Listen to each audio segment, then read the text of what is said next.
সবসময় বলুন, আছি ভালো, আছি বর্তমানে, আছি সত্যে, আছি স্রষ্টার সাথে। আজকের একটি সেন্সিটিভ বিষয় নিয়ে আলোচনা করব। আধ্যাত্মিক জগতে এই বিষয়টি খুবই পরিচিত, তবে মানুষ সাধনাতে খুব একটা ব্যবহার করেন না। আমরা সংক্ষেপে বিষয়টা নিয়ে আলোচনা করার চেষ্টা করব। ভবিষ্যতে যদি সম্ভব হয় তাহলে আরও এই বিষয় নিয়ে আলোচনা করব। বিষয়টি হচ্ছে ইসমে আজম। ইসমে আজম নিয়ে আমাদের দেশে অনেক গান আছে, সুফি ঘরানার গান আছে, কবিতা আছে, মানুষের মুখে মুখে শোনা যায়। আমরা একটু ভিন্ন দৃষ্টিকোণ থেকে ইসমে আজম নিয়ে আলোচনা করব। ইসমে আজম নিয়ে আলোচনা করার আগে অন্য আরেকটি বিষয় নিয়ে আলোচনার প্রয়োজন আছে। আলোচনা করলে তাহলে আপনাদের জন্য বিষয়টি বুঝতে সুবিধা হবে। যেমন ধরুন,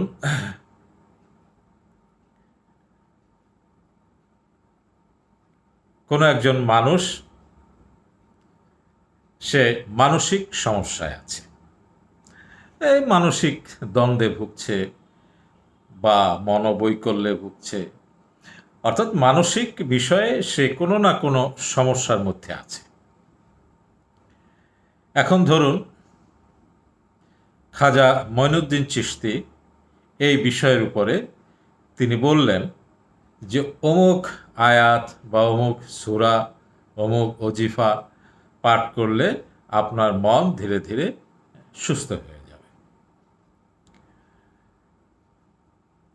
আবার দেখা গেল বড় পীর আব্দুল কাদের জিলানী, তিনি আরেকটি আয়াত বা সূরা বা ওজিফা বা স্রষ্টার কোনো নাম বললেন যে বারবার জিকির জপ করেন, তাহলে ধীরে ধীরে ঠিক হয়ে যাবে। অথবা আমাদের নবীজির চিকিৎসা শাস্ত্রে বলা হলো যে এই বিষয়টি বা অমুক আয়াতটি আপনি নিয়মিত যদি চর্চা করেন তাহলে আপনার এই মানসিক সমস্যা থেকে আপনি মুক্ত হয়ে যাবেন। তাহলে আমাদের মধ্যে স্বভাবতই একটা দ্বন্দ্ব আসা উচিত যে এক একজন অলিয়া আউলিয়া গাছ কুতুব কেন ভিন্ন ভিন্ন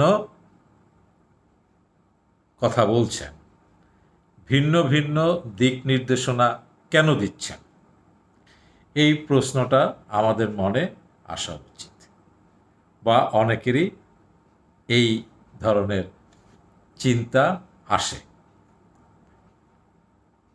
কেন তাহলে এই ভিন্ন মত? এর কারণ হচ্ছে এক একজন ব্যক্তি, এক একজন অলি আউলিয়া গাউস কুতুব, তারা যে আমলটি করে সফলতা পেয়েছেন তিনি সেই আমলের কথা বলে থাকেন। সেজন্যই ভিন্ন ভিন্ন মত দেখা যায়। সব মতই সঠিক। যেমন ধরুন, আপনার শারীরিক কোনো অসুস্থতা হলে দেখা যায় আপনি নির্দিষ্ট কোনো একজন ডাক্তারের কাছে গেলে আপনি কমফোর্ট ফিল করেন, আপনি তার চিকিৎসা গ্রহণ করলে আপনি খুব তাড়াতাড়ি সুস্থ হয়ে ওঠেন। পাশাপাশি অন্য আরেকজন ব্যক্তি, সে অন্য ডাক্তারের কাছে গেলে কমফোর্ট ফিল করে সুস্থ হয়ে ওঠেন। তাহলে এখানে দোষের কিছু নাই। যার যেটা কমফোর্ট ফিল করেন, যিনি যেটায় সফলতা পেয়েছেন তিনি সেটাই গ্রহণ করেন। তাহলে এখন প্রশ্ন হচ্ছে, আপনি কোনটা গ্রহণ করবেন? আপনি সেটাই গ্রহণ করবেন আপনার মুর্শিদ আপনাকে যেটা নির্দেশ করবেন, সাজেস্ট করবেন, সেটাই আপনি গ্রহণ করবেন।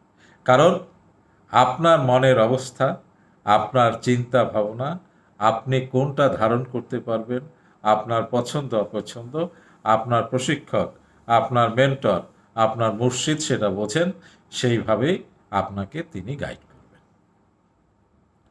এই কথাটা আমি আগে বলে নিলাম আলোচনার সুবিধার্থে। এবারে আসুন ইসমে আজম নিয়ে আমরা কিছু বলার চেষ্টা করি, জানার চেষ্টা করি। কারো যদি আমার বক্তব্য গ্রহণযোগ্য মনে না হয়, আপনি গ্রহণ করবেন না, কোনো অসুবিধা নেই। এটি একটি আলোচনা, ইসমে আজম সম্পর্কে আলোচনা। প্রথমেই আমরা ইসমে আজম কি সেটা আমরা জানার চেষ্টা করি। ইসমে আজম হচ্ছে, ইসমে আজমের অর্থ হচ্ছে মহান সৃষ্টিকর্তার অনেকগুলো নাম আছে, তার মধ্যে এমন একটি নাম আছে যে নামটি সাধনা করে যদি আত্মস্থ করা যায়, নিজের মধ্যে ধারণ করা যায়, তাহলে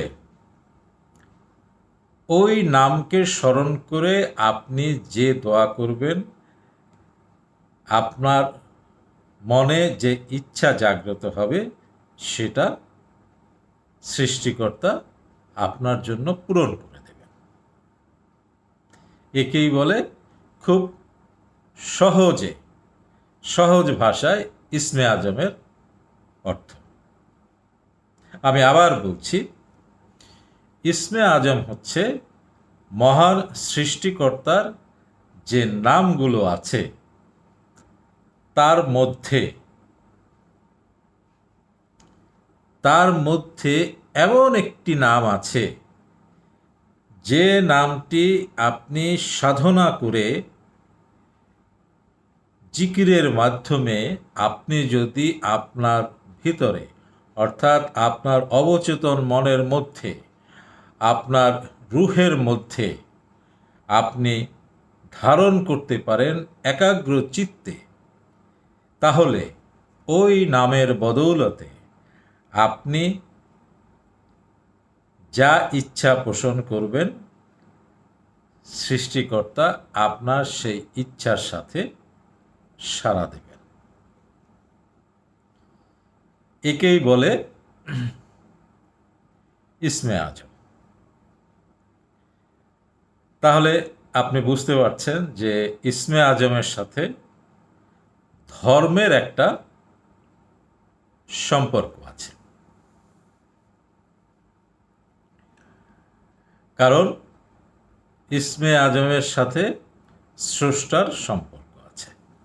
তাহলে প্রথমেই আপনাকে ধর্ম সম্বন্ধে বেসিক একটা ধারণা থাকতে হবে। এই পৃথিবীতে যত ধর্ম এসছে, যত ধর্ম, বৌদ্ধ ধর্ম বলেন, খ্রিস্টান ধর্ম বলেন, হিন্দু ধর্ম বলেন, যত রকমের ধর্ম আছে, আপনার এই ধর্মকে মোটামুটিভাবে দুটো ভাগে ভাগ করা যায়। একটা ধর্ম হচ্ছে এক ঈশ্বরবাদী ধর্ম, আরেকটি হচ্ছে পৌত্তলিক ধর্ম। আপনি যদি মোটা দাগে ধর্মকে ভাগ করেন, তাহলে এই দুটো ভাগে ধর্মকে ভাগ করা যায়, একেশ্বরবাদী ধর্ম এবং পৌত্তলিক ধর্ম। একেশ্বরবাদী যে ধর্ম, এই একেশ্বরবাদী ধর্মকে আমরা বলতে পারি ইব্রাহামিক রিলিজিয়ন, অর্থাৎ একেশ্বরবাদী ধর্ম এসছে হজরত ইব্রাহিম আলাইহিস সালামের থেকে। এবং এই একেশ্বরবাদী ধর্মকে আমরা মোটামুটি চার ভাগে ভাগ করতে পারি। ইহুদি ধর্ম, তারপরে দাউদ আলাইহিস সালামের ধর্ম, তারপরে খ্রিস্টান ধর্ম এবং সব শেষে হচ্ছে ইসলাম ধর্ম, যে ধর্ম পরে আর কোনো ধর্ম আসবে না আমরা বিশ্বাস করি। অর্থাৎ যারা ইব্রাহিমিক ধর্মকে বিশ্বাস করেন বা সেমেটিক ধর্মকে যারা বিশ্বাস করেন, তারা এটাই বিশ্বাস করেন যে ইসলাম ধর্ম হচ্ছে শেষ ধর্ম।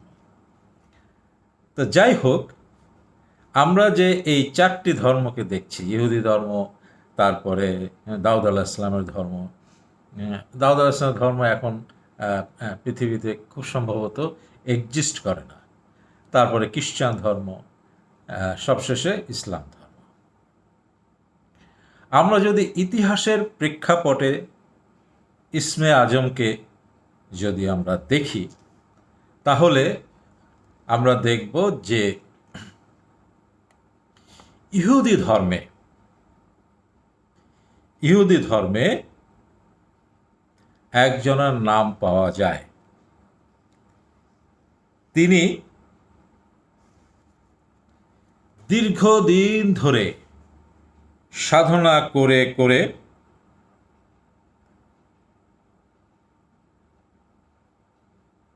ইসমে আজমকে অর্জন করেছিলেন। ইহুদি ধর্মে তিনি দীর্ঘদিন ধরে সাধনা করেছিলেন। সাধনা করতে করতে করতে করতে এক সময় তিনি ইসমে আজমের সন্ধান পেয়েছিলেন। সেই ব্যক্তির নাম হচ্ছে বাল আস বিন, আমি একটু নামগুলো দেখে বলতে হবে কারণ নামগুলো একটু জটিল। তার নাম হচ্ছে বাল আস বিন বাউয়া। এই ভদ্রলোক একজন ওলি ছিলেন। তিনি বায়তুল মুকাদ্দাস, কেনান, মরক্কো এই জায়গাতে তিনি বিচরণ করতেন এবং তৎকালীন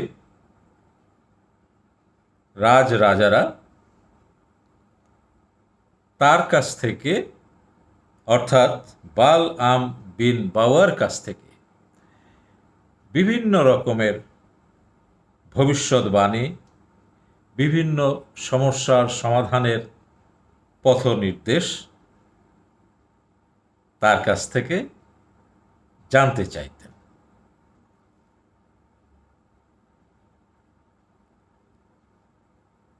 ইসমে আজম হচ্ছে এমন একটি স্রষ্টার নাম যার মাধ্যমে দোয়া করলে দোয়া কবুল হয়।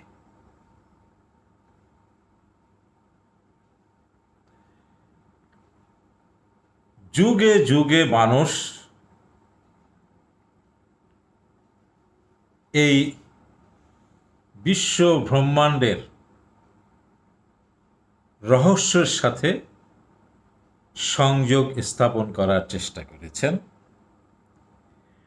প্রকৃতির উপরে নিয়ন্ত্রণ প্রতিষ্ঠা করার চেষ্টা করেছেন, আমি কে আমাকে জানার চেষ্টা করেছেন। এই চেষ্টা করতে গিয়ে, এই সাধনা করতে গিয়ে যখনই আধ্যাত্মিক জগতে প্রবেশ করেছেন,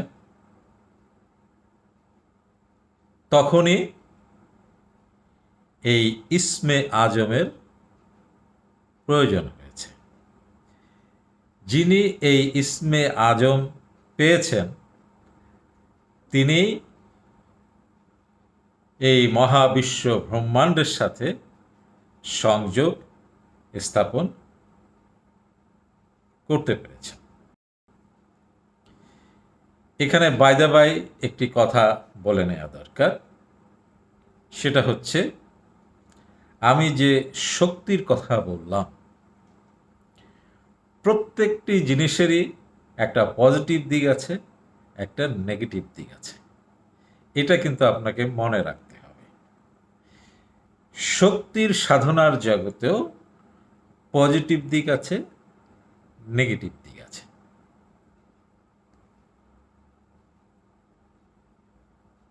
ইসমে আজমের সাধনার মাধ্যমে আপনার ভিতরে যে শক্তি অর্জিত হবে সেটাকে বলে পজিটিভ শক্তি। ঠিক তার পাশাপাশি অনেকেই আছেন নন ম্যাটারের সাধনা করেন, অর্থাৎ জিনের সাধনা করেন। এই জিন সাধনা করেও অনেকে নিজের ভিতরে শক্তি অর্জন করেন, সেটাকে বলে নেগেটিভ শক্তি। দুটোই কিন্তু শক্তি, যেমন অন্ধকারও শক্তি, আলোও শক্তি। ইসমে আজমের সাধনা হচ্ছে স্রষ্টার সাধনা, আর ব্ল্যাক আর্ট, কালো সাধনা হচ্ছে স্রষ্টার সৃষ্টি জিন, তার সাধনা করা। আমি এখানে ইসমে আজমের কথা বলছি, অর্থাৎ স্রষ্টার শক্তির সাধনার কথা বলছি। এইটা আপনাকে মনে রাখতে হবে, তা না হলে কিন্তু আপনি ভুল করবেন।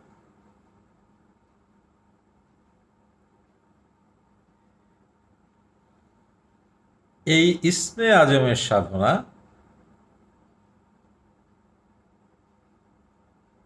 মুসা আলাইহিস সালামের ভিতরেও ছিল। মহান সৃষ্টিকর্তা ঈসা আলাইহিস সালামের ভিতরেও দিয়েছিলেন, যে কারণে তিনি মৃত মানুষকে জীবিত করতে পারতেন, কুষ্ঠ রোগীকে ভালো করতে পারতেন, অন্ধ মানুষকে দৃষ্টি দান করতে পারতেন।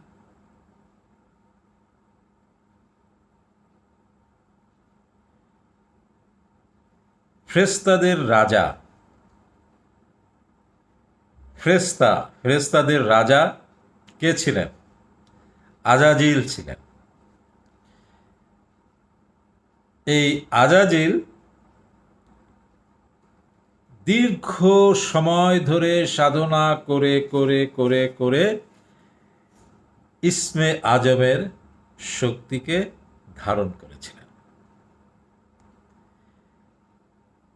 কিন্তু ইসমে আজমের এই শক্তি ধারণ করা সহজ বা কঠিন, যাই বলি না কেন, ইসমে আজমের শক্তিকে আপনি ধারণ করলেন, কিন্তু তাকে রক্ষা করা, অর্থাৎ ধরে রাখা, অর্জনের চেয়েও অনেক বেশি কঠিন। তার সবচেয়ে বেস্ট এক্সাম্পল হচ্ছে আজাজিল। সে ফেরেশতাদের সর্দার ছিল, দীর্ঘ সাধনার ফলে ইসমে আজমের শক্তিকে ধারণ করেছিলেন, কিন্তু ধারণ করার পরেই তার মধ্যে অহমিকা জাগ্রত হয়ে গেল। আমি কি হনুরে হয়ে গেলাম। হওয়ার সাথে সাথে স্রষ্টার নির্দেশকে অমান্য করলেন, অর্থাৎ তাকে নির্দেশ করা হলো আদমকে সালাম দেওয়ার জন্য, কিন্তু তার মধ্যে অহমিকা জাগ্রত হলো। কি অহমিকা? আমি তো ফেরেশতাদের সর্দার, আমি তো আমার মধ্যে ইসমে আজমকে ধারণ করে নিয়েছি, আমি আদমকে সেজদা করব না। যে কারণে সৃষ্টিকর্তা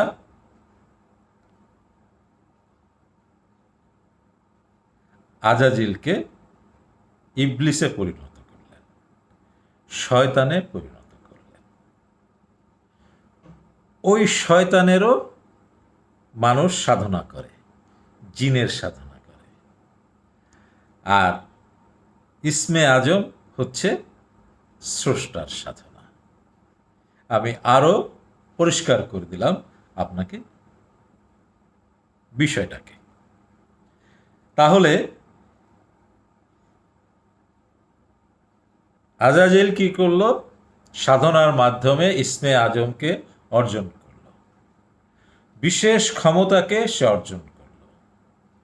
স্রষ্টার কাছ থেকে তার ইচ্ছাগুলোকে সে তার এই শক্তির বলে স্রষ্টার কাছ থেকে চেয়ে নিল, যার ফলশ্রুতিতে এই বিশ্ব ব্রহ্মাণ্ডে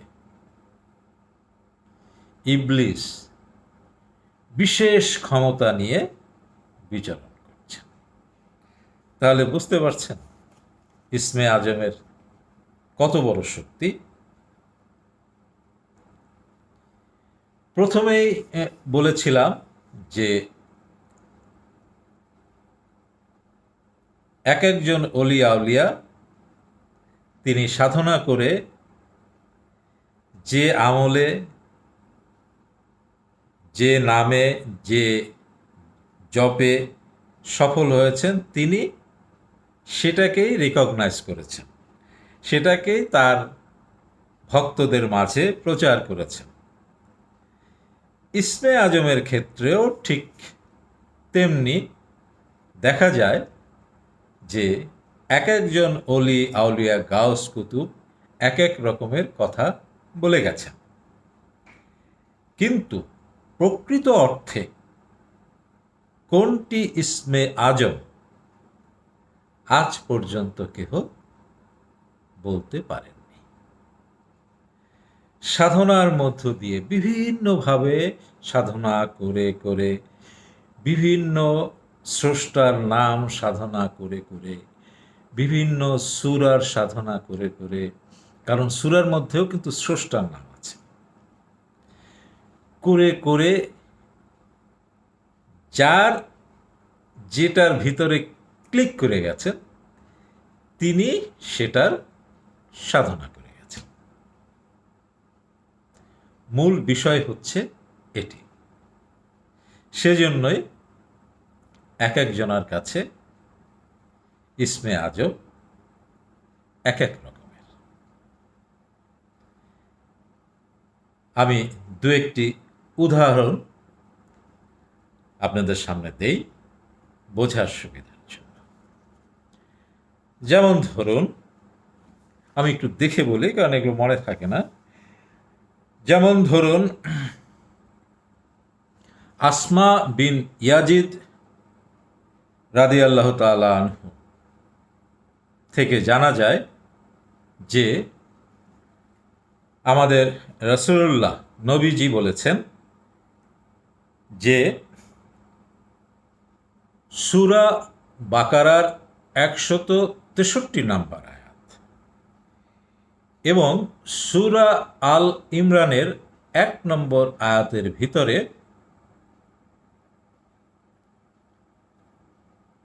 ইসমে আজম আছে।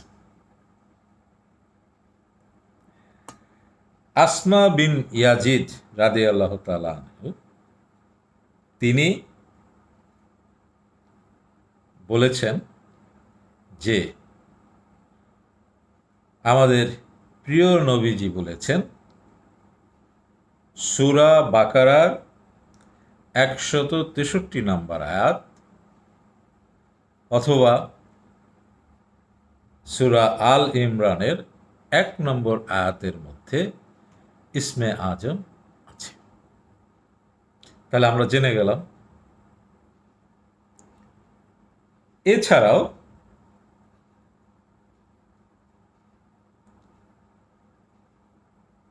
ইমাম রাজির মতে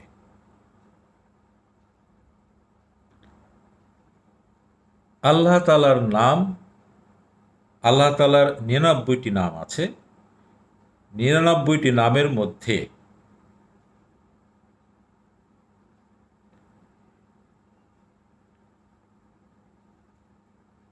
একটি নাম আছে আল হাইয়্যু। তিনি বলছেন এই নামটি হচ্ছে ইসমে আজম। কে বলেছেন? ইমাম রাজি। আল হাইয়্যু।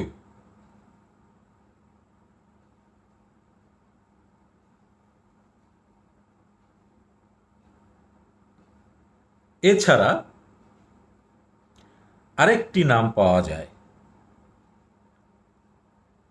আরেকজন ইমাম বলেছেন, সে নামটি হচ্ছেন আল কাইয়ুম। আল কাইয়ুম। তবে সর্বজন বিদিত এবং সর্বজন প্রসিদ্ধ ইমাম আবু হানিফা এবং বড় পীর আব্দুল কাদের জিলানী, এই দুজন মহামানব, তারা বলেছেন আল্লাহ তাআলার জাতি নাম হচ্ছে আল্লাহ। এই আল্লাহ শব্দের মধ্যে, আল্লাহ এই শব্দের ভাইব্রেশনের মধ্যে ইসমে আজম লুকিয়ে আছে। তাহলে আমরা এখানে আরও অনেক নাম আছে, তবে প্রসিদ্ধ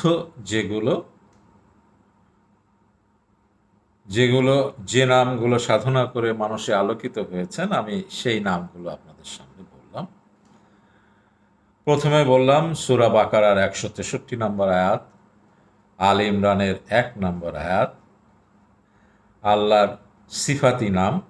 সিফাতি মানে গুণবাচক নাম, মানে প্রতিটা নামের পিছনে একটা গুণ আছে। আল্লাহর সিফাতি নাম আল হাইয়্যু, আল কাইয়ুম। আল্লাহ তাআলার জাতি নাম আল্লাহ। এগুলোই মোটামুটিভাবে প্রসিদ্ধ ইসমে আজম। নিয়মিত একাগ্র চিত্তে আপনি যদি আপনার অবচেতন মনের মধ্যে সাধনা করে প্রবেশ করাতে পারেন, তাহলে হয়তো আপনি ইসমে আজমের স্পর্শ, ইসমে আজমের শক্তি অদৃশ্য জগতের সাথে সংযোগ করার শক্তি অর্জন করতে পারবেন, যদি সৃষ্টিকর্তা আপনার প্রতি কৃপা হন। তিনি কৃপা না হলে সারা জীবন চেষ্টা করলেও আপনি অর্জন করতে পারবেন না। এখন আপনি কিভাবে চেষ্টা করবেন, কোনটা চেষ্টা করবেন? আমি তো অনেকগুলোর কথা বললাম। আপনি সেইটা চেষ্টা করবেন যেটা আপনার মুর্শিদ, আপনার প্রশিক্ষক, আপনার মেন্টর আপনাকে যখন যেভাবে বলবেন, তিনি যখন বলবেন, তিনি যখন আপনার উপরে সন্তুষ্ট হবেন, তিনি যখন মনে করবেন আপনাকে ইসমে আজম দেয়ার মতো যোগ্যতা আপনি অর্জন করেছেন, তখনই তিনি আপনাকে দিবেন। কিভাবে দিবেন? মহান সৃষ্টিকর্তার কাছ থেকে আদিষ্ট হয়ে আপনাকে দিবেন।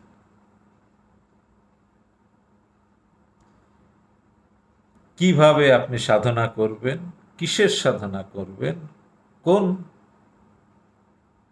পদ্ধতিতে সাধনা করবেন, তিনি শিখিয়ে দেবেন। শুধু জিকির করলেই হবে না। দেখেন, আমি উদাহরণ দেওয়ার জন্য বলছি, আমি কাউকে ছোট করছি না। এই যে রাস্তায় যারা ভিক্ষা করছে, হ্যাঁ, সকালবেলা আল্লাহ আল্লাহ জিকির শুরু করে, সন্ধ্যা পর্যন্ত আল্লাহ আল্লাহ জিকির করে, তাহলে তো ইসমে আজম ধারণ করার ক্ষমতা, ধারণ করার শক্তি তাদের ভিতরই বেশি ছিল। কিন্তু তারা কি ধারণ করতে পারে? পারে না।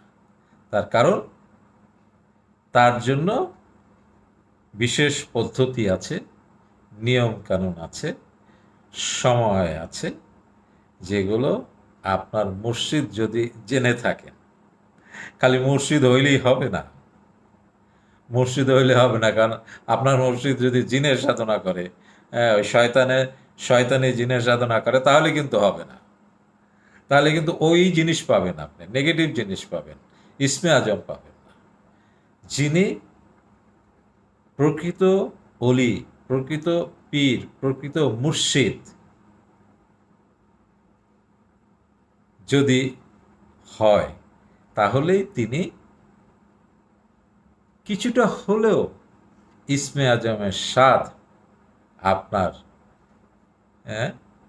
তার যে টেস্ট আপনার জিভের উপরে দিয়ে দিতে পারবেন।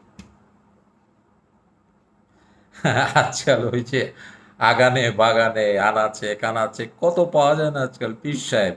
হ্যাঁ, ইউটিউবে দেখবেন, খেয়াল করলে দেখবেন, আজ থেকে 2 বছর আগে বা 1 বছর আগে দেখবেন, এই সাধারণ জামা কাপড়, মাথায় একটা সেরা টুপি, পিছনে একটা চেয়ার দিয়ে বসে মারেফতের আলোচনা, আধ্যাত্মিক আলোচনা করত।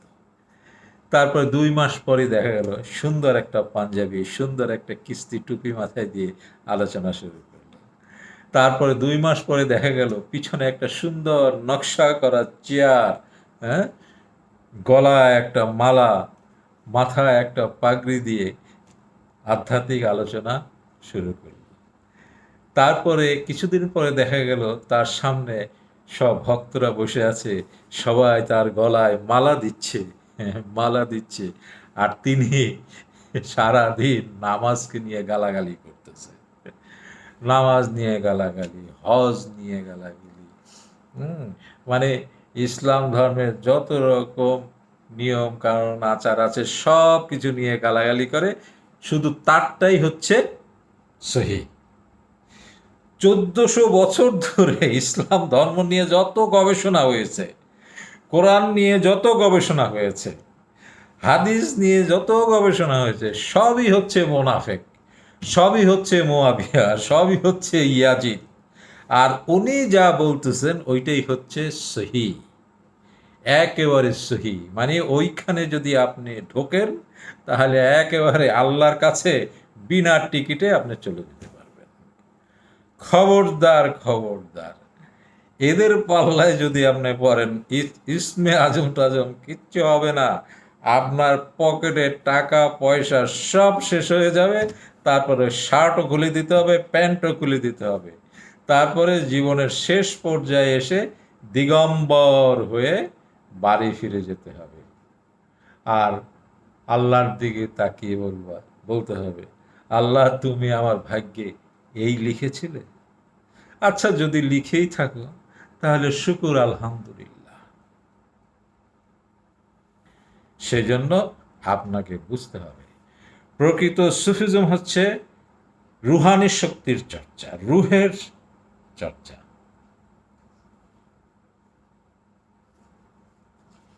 Black energy, white energy. White energy হচ্ছে রুহানি শক্তির চর্চা, আর ব্ল্যাক এনার্জি হচ্ছে এইসব জিন ভূত এইগুলোর চর্চা। যাই হোক, সবশেষে আরেকটি সুন্দর ইনফরমেশন আপনাকে দিয়ে শেষ করি। সেটি হচ্ছে, আমাদের ইসলাম ধর্মে শিয়া সম্প্রদায় বলে একটা সম্প্রদায় আছে। এই শিয়া সম্প্রদায় ইসমে আজমকে বিশ্বাস করে, এবং তাদের 11 নম্বর ইমাম যিনি, তিনি বলেছেন যে আল্লাহ শব্দের মধ্যে, খেয়াল করে শোনেন, তিনি বলেছেন আল্লাহ শব্দের মধ্যে ৭৩টি শব্দ আছে। এই ৭৩টি শব্দের ৭২টি শব্দ ১১ ইমাম জানেন। একটা মাত্র শব্দ এইটা জানেন না, এটা আল্লাহ নিজের হাতে রেখে দিয়েছেন। তিনি যাকে ওই একটা শব্দ দিবেন তিনি ইসমে আজম অর্জন করবেন, তিনি ইসমে আজমের শক্তিকে ধারণ করবেন। এটা হচ্ছে ইসমে আজম সম্পর্কে শিয়াদের বিশ্বাস। আর সুফি তরিকা যারা, অর্থাৎ সুন্নি ঘরানার যারা সুফি, তারা বিশ্বাস করেন তার মুর্শিদের মাধ্যমে প্রশিক্ষণের সাহায্য নিয়ে ধীরে ধীরে অগ্রসর হতে হতে হতে হতে স্রষ্টার যদি কৃপা হন তাহলে ইসমে আজম অর্জন করা সম্ভব। আজ এ পর্যন্তই। আমি খুব স্বল্প সময়ে ইসমে আজম নিয়ে আলোচনা করলাম। আমি যে আলোচনা করছি এটা আপনার বিশ্বাস করার দরকার নাই। আপনার মন চাইলে বিশ্বাস করবেন, মন না চাইলে বিশ্বাস করবেন না। আমার ইচ্ছা হয়েছে ইসমে আজম সম্পর্কে আমি আমার জ্ঞানে যা বলে আমি সেটা বলার চেষ্টা করলাম। সবশেষ কথা হচ্ছে, উপরওয়ালা সৃষ্টিকর্তা যখনই দিবেন তখনই এটা পাবেন, তাছাড়া এটা পাওয়া সম্ভব নয়। মুর্শিদ চাইলে তার কাছ থেকে, তার মাধ্যমে আপনার ভিতরে এই শক্তি ইনসার্ট করতে পারেন। আজ এ পর্যন্তই। ভালো থাকুন, সুস্থ থাকুন। সবসময় বলুন, আছি ভালো, আছি বর্তমানে, আছি সত্যে, আছি স্রষ্টার সাথে। আবার কোনো একদিন দেখা হবে নতুন কোনো বিষয় নিয়ে, নতুন কোনো বিষয়, অজানা কিছু কথা নিয়ে।